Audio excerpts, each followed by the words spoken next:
I'm Ushma Neal with the JCI. Delighted you've joined me for another of our conversations with giants in medicine. Today's subject is one of my own personal scientific heroes, as his writing kindled my own interest in biology. His name is synonymous with the textbook Molecular Biology of the Cell.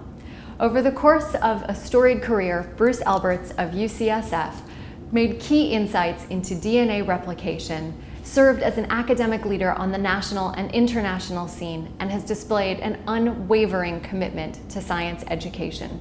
For these reasons and more, he's been lauded with awards from the National Medal of Science to the Lasker-Koshland Special Achievement Award. Thank you so much for joining me today as you're in town to collect your Lasker Award.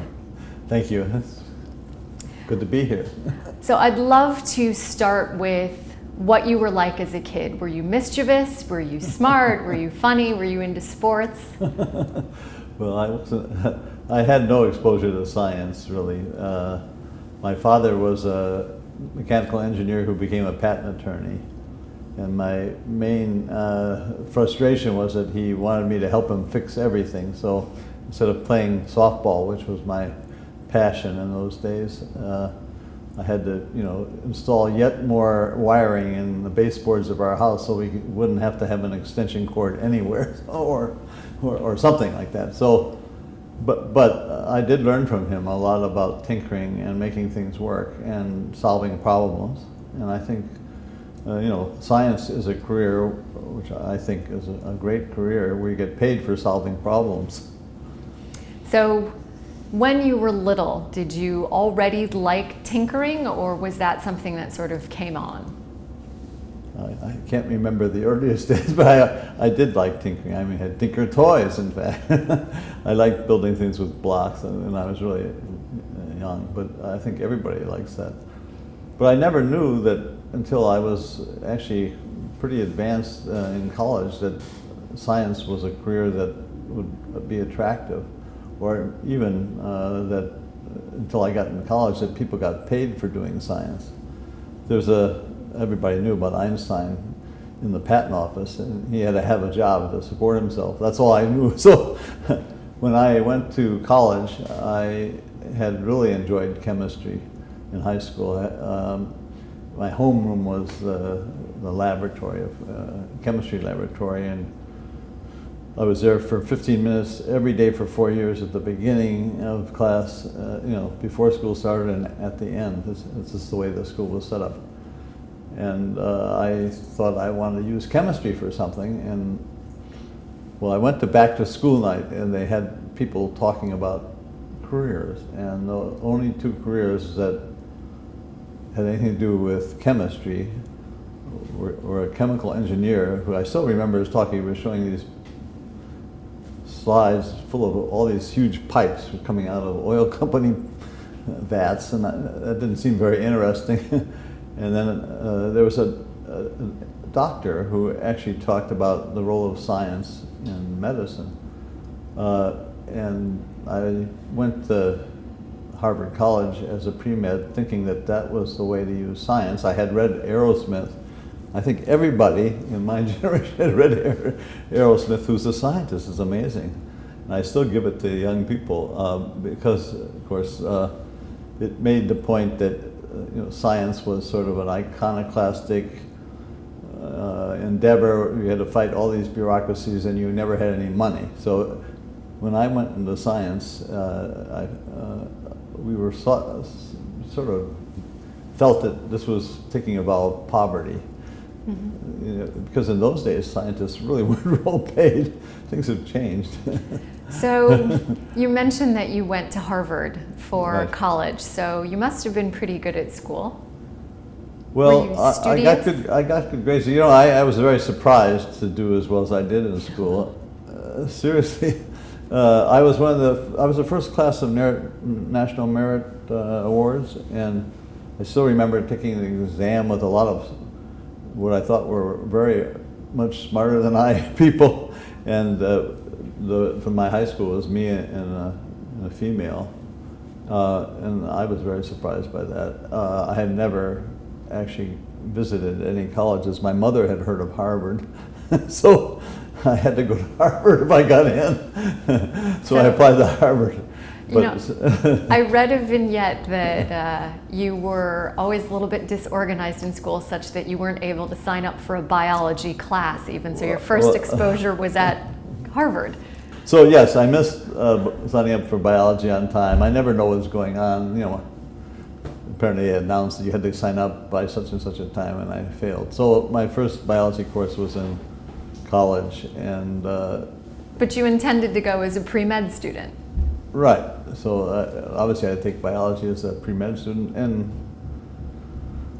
obviously chemistry is related to biology. I knew a little bit about you know, biology from just studying chemistry. How did you veer away from the pre-med track once you were at college? Well, you know, when you're a pre-med, you have to take a lot of science courses. And I was in a laboratory. Every science course at Harvard that I took had a lab associated with it. And so I think I was at least in the lab 3 hours out of 3 hours a day, 3 days a week or more, sometimes 4. And these labs were so terrible. Nobody would ever want to be a scientist in those labs. They were just like cooking, and I'm a big critic of why we continue to do this. You learn how to follow instructions. Yeah. So well, anyway, what happened is that my third year, I was taking physical chemistry. Of course, it was actually my favorite course, but the lab was even worse than the other labs. So the second semester, I asked whether I could take the course without the lab, and they said you can only do that if you work in a research lab. Previous to that, nobody told me I could do a research lab. I mean, now I hope, freshmen are told that they have opportunities to work in research labs, but we weren't told any of that. And so to get out of that horrible lab, I worked in a lab, it was actually a famous chemist, Paul Doty, and I was working with his postdoc, Jacques Fresco, who later became a Princeton professor. And what projects did you work on? Well, I started, the first thing I did was, as I remember, it was very boring. It was like the course labs, measuring the viscosity of a synthetic polymer solution by watching things drip through columns. But then I spent the whole summer. That was a real difference. And when I was spending the whole summer, I mean the whole summer, it was like 7 days a week, 16 hours a day. Jack Fresco gave me a real project. I mean, something that was actually challenging and interesting. And actually, it was all set up for making quite amazing discoveries. So I thought, because of the success of that summer, really, that science was trivial. It was easy to make discoveries very, very, very misleading. But anyway, I decided after that summer not to apply to medical school. I've read a vignette and listened to you speak before about how you failed your first candidacy exam. How do you recover from something like that? So what I actually feel was worse than my candidacy, my PhD final exam, when I was all ready to go for my postdoc. I'd given up my apartment. I had a wife and a 1-year-old baby, and I had no place to live. And I had bought a car sitting in Geneva. I had to pay to store it for 6 months. So it was pretty much a disaster. You know, I wrote a whole essay for Nature in 1985 about the fact that I think in many sense that was the formative,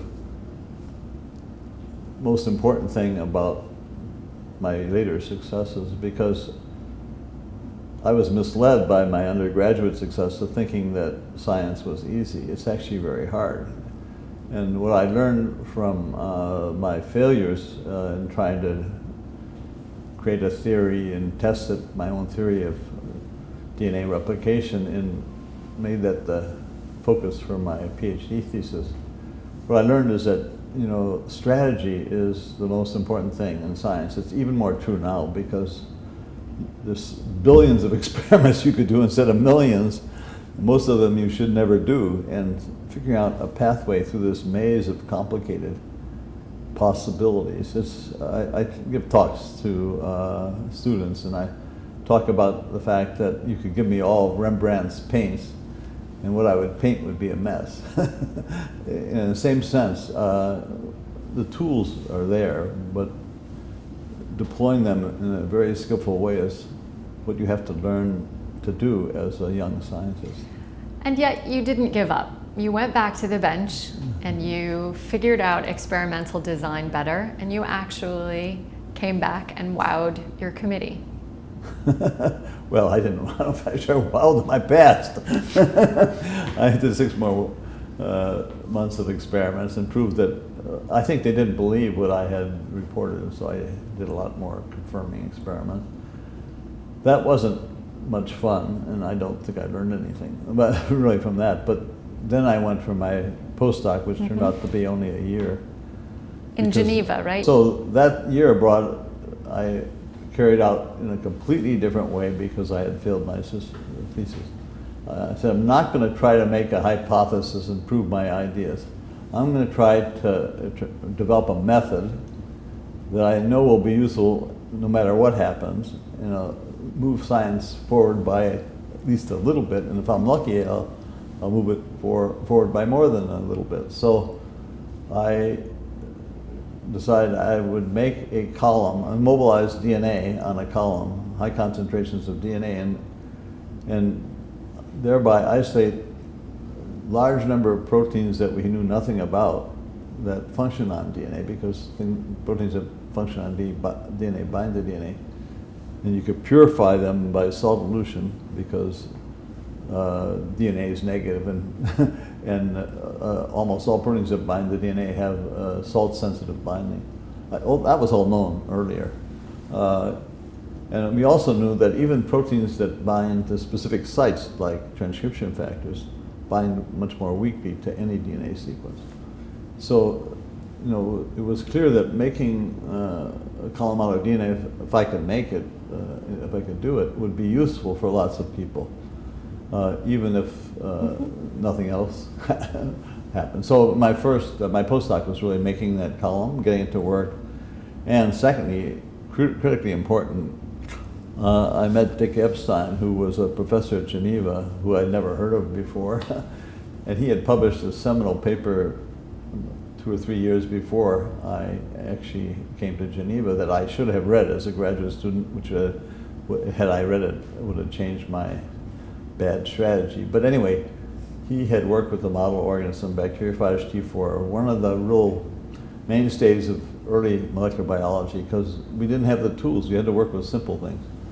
And he and his colleagues at Caltech had done an extensive genetic analysis proving that there were at least 7 genes in this DNA bacteriophage that were absolutely required to replicate the DNA of the bacteriophage. And so, given my past history trying to see how DNA might be replicated by one enzyme, DNA polymerase, I was all set up immediately. As soon as I saw that paper, the next 30, 20 years work was set, find out what these 7 proteins do, which meant purifying them. So that leads into my next question then, that over the course of the 70s and 80s when you were at Princeton and UCSF and working out a lot of what we know about DNA replication, was that a particularly competitive and complicated landscape at the time? Because now it seems like there's so many people working on that. So this is a critical question for young people. How do you choose what to work on, and how do you choose a strategy? Those are 2 things. I've talked about the strategy. Mm-hmm. You have to spend a lot of time thinking about strategy, but important part of that decision to me is what can you work on that not everybody else is working on? Because otherwise it's not fun to do science, for me anyway. In the same lab where I was failing my thesis, it's a large lab, other graduate students and postdocs at the time were trying to decipher codons. This is right after Nuremberg, shown that you could program ribosomes with poly-U and make polyphenylalanine, and then that was a breakthrough, and now everybody was trying to figure out what are the other 20 amino acids, what are the 64 codons actually used for. And my lab was very late in the game, and Corona and Nuremberg were way ahead and had better methods. And so I saw all these people, I thought they were wasting their time, because even if they beat the other lab by 2 weeks, what's the difference? Your life is too short to waste it on making no net contribution. So that was a profound learning experience for me. I think my talk talks about learning from my own failures, but you also have to learn from other people's failures if you observe them. So when I got to Geneva, I decided I was not going to work on things that people already done, hence the DNA column. But also, when I was working on T4, nobody else was doing it. Later, Nancy Nossel became a colleague and a quote competitor at NIH, but we were friendly competitors. I mean, my work went better because she was working on it, because she found out things, and vice versa. So the environment of science that my lab was doing, especially for the young students, right? They feel they have to get something out and work all night so that they could be a week ahead of somebody doing an obvious experiment that everybody's doing. It makes no sense. So, an important part of the strategy for me is for young people is to find out something that's important that other people are not doing. And that, of course, means doing something innovative and risky. So you're starting to publish more and more papers. You're becoming a renowned scientist. How did you get roped into this textbook? It was all Jim Watson. I knew Jim Watson as a young younger faculty member at Harvard when I was doing my thesis. In fact, I went to many of his lab meetings. Many of my friends were his students. And so in 1978, I suddenly get a phone call from Jim Watson, and Martin Raff was also on the phone. So Jim had already recruited a team of 3 or 4 authors to write a textbook, which, everybody likes challenges. This is really a challenge. He said the field of cell biology and the field of molecular biology are totally unconnected, which they were. Cell biology at that time was all microscopy.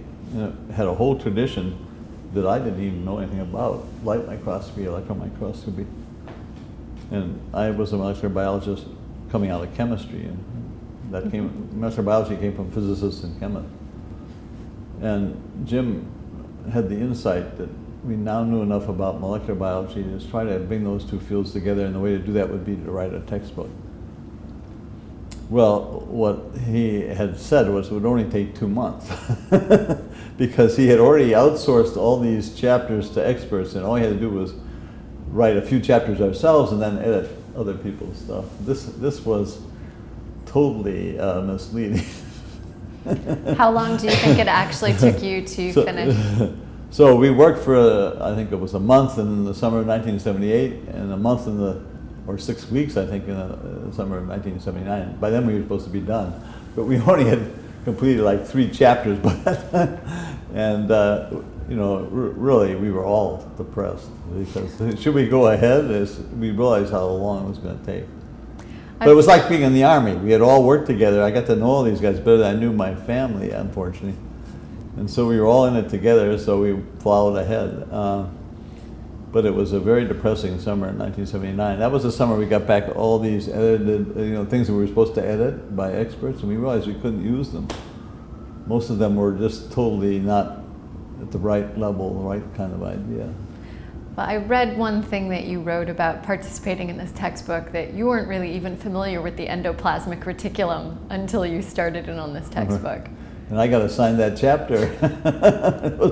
So writing a textbook and teaching are great ways to learn. But in that case, I was very fortunate because they did realize that if somebody's going to write a chapter on endoplasmic reticulum that doesn't know anything about it, it's going to be a disaster unless we get them a coach. So George Pilati had agreed to be my coach. He had been a Nobel Prize pioneer in what was Lady bodies, yeah. Endoplasmic reticulum. And he was so wonderful. I would send him this is before computers, so I would send him this dribble I had written in TypeScript, And instead of saying this is drivel, he said, "Oh, this is very interesting. And, oh, well done. You may, however, want to know a few facts." And then he'd write, like, give me 10 papers to read and say what they had discovered. And once you read those, you realized that I would start over again. Well, so at this point, you are a well-published, well-known author. You've written this textbook. You start getting roped into more and more committee work, like chairing the committee on mapping and sequencing the human genome. Oh.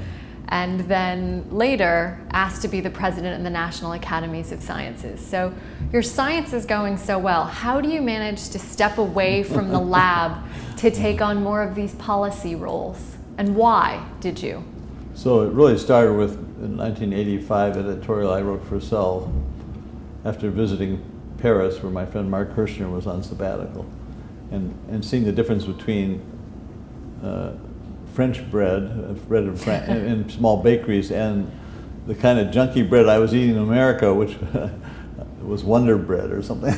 So I wrote this editorial in Biology, Small Science is Good Science, talking about labs of 10 people or less, and explained why. And this editorial in Cell was then attacked viciously by subsequent editorials by other people.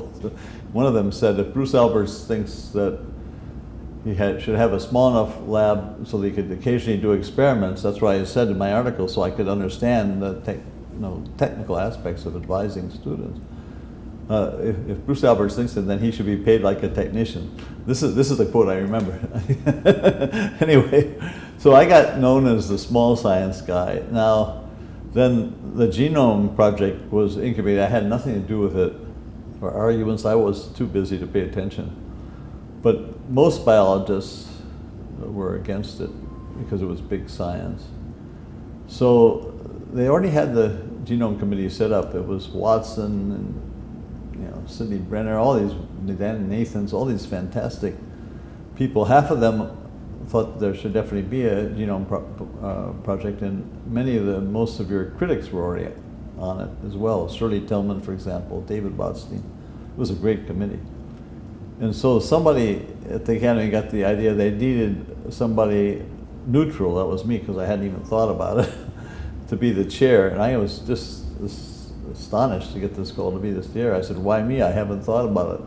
And they said, that's why we want you. But really they also wanted me because I had written a small science editorial, so that if the committee came out with a strategy to go forward with a project, it wouldn't look like it was biased from the start by people who believed in big science. So in retrospect, if I hadn't written that 1985 editorial, I'd still be in a lab probably. So you should blame Mark Kirshner and Parisian bread. Yes. That's the reason we have a genome. You could thank baguettes for this. Excellent. But, then the presidency of the National Academy was a full-time job that required you to truly step away from the lab. How did you take that decision? Well, I had told them before they chose me that I didn't want to be considered for that reason exactly, because you have to move to Washington, and it meant you had to close your lab. So I don't actually know any of the inside dope. Maybe you could find out. Maybe they offered the job to 5 other people and nobody else would take it. But I was working on our textbook in Connecticut in August, and I got this telephone call from Harry Gray, who's a great chemist and a wonderful personality at Caltech, very charismatic guy. And he said, I know you didn't want to even be considered, but we've met, and you're the only person for this job. And he said, we've worked really hard on this, and I know you don't want to even think about it, but please come and meet us at the closest airport, which was Hartford Airport. So they flew in half the committee to Hartford, including Harry from California. And of course, then they made the pitch to me that if you take this job, you could really use the Academy to focus on science education. We were doing the science education standards at the time. I was on the committee and I knew it was going terribly. I had been writing letters saying what a mess it was to the then president of the Academy. And basically saying that if you don't take this job, you're going to mess up science education. Guilt was the strongest motivator. So Oh my God, that was horrible. I was actually angry. I was angry when I got the phone call. Like for days, I was angry that they had done this because I knew I was going to be in a trap now. And my wife didn't want to leave San Francisco, and blah blah blah. So I said, well, I'll take it for 4 years, and I'm not going to take it for 6 years. And so I thought in 4 years I could come back, but by the time, of course, you're there, my lab closed in 3 years because everybody rotates through in a small lab. Anyway, so in retrospect, I think it was okay. I learned a lot at the Academy. We did do a lot of work on education and science education. We published like 150 reports. The National Science Education Standards, I thought, turned out well. I did a lot of work on it, actually. So let me ask you this. Where did that devotion to science education come from? This is a good question. I don't think I could answer that. It's so important that people be rational thinkers and that science be respected for what it is. That people, when they hear that there's a danger from climate change, that they understand that science doesn't make that up. Can't make that up. It can't be a hoax, as some politicians say, because scientists get their greatest credit from challenging the consensus. And they shouldn't be surprised that a few scientists don't believe in something, but they have to go with the consensus. So understanding science is a special way of knowing. I think it's an amazing invention that humans have made, where you give away your information and your data and your methods in return for recognition. And that sort of value system of science is what makes it work. It's a highly cooperative endeavor, and it's been fantastically successful for that reason. Sometimes wonder if, some other planet, there's intelligent people, they're going to invent science too? I don't know. I have a second grader, a third grader, and a fifth grader who I would love to show sort of the magical side of science. A lot of what you did at the Academy was trying to help understand and introduce science standards for youth. So what do I do? How do I make sure that they're just as excited about science as I am? Well, you could go volunteer teaching your... So many elementary teachers don't understand science, so they need help. So I've been working on this forever, and we have a big science education partnership at UCSF, sends hundreds of students and postdocs to help teachers every year. I don't think we'll ever have a kind of science education that is really meaningful and large scale unless the scientific community has a different attitude about their role in it. It's not our job to do it because we don't understand kids. It's our job to support teachers and to pay attention to what's happening in schools and to try to help teachers escape from this horrible top-down bureaucratic compliance culture that we now have in the United States public schools due to No Child Left Behind that we can't get rid of. That is, teachers are told to do ridiculous things by administrators who are afraid of whatever test score or rule they're going to violate from somebody, either the district or maybe they're making it up. But we have to free teachers to do good teaching. And once you free them, then they need to know how to do that, and scientists could really help. And I think the science community has a huge responsibility here and an opportunity. You've already mastered being a writer, an editor, a lobbyist, a politician, and a diplomat. So of those all right, here's the hypothetical question. If you couldn't be a scientist, what else do you think you could have been in your life? Well, I think I would have enjoyed being a science journalist. But I only learned how to write by writing textbooks forever. I mean, I spent years failing that too. So, but I would enjoy being a science teacher if I was given the freedom to teach the way I should teach. My daughter's a science teacher, and so I know that modern school systems are mistreating teachers, and they're not using the great wisdom that's in the best teachers to make policies. So my wonderful assistant, Yolanda O'Bannon, used to be a web developer. So she recently made me a really nice website, and she had this idea. Well, why don't we put a current projects? I said, well, how many current projects do I have? I don't even know. But she figured out I had, I think, 5 or 6 anyway. And one of those is really trying to figure out a strategy as a scientist would for solving any problem. Thank you so much for joining me today. It was a real treat hearing a little bit more Well, about your path. Thank you. Very. It was a pleasure to talk to you.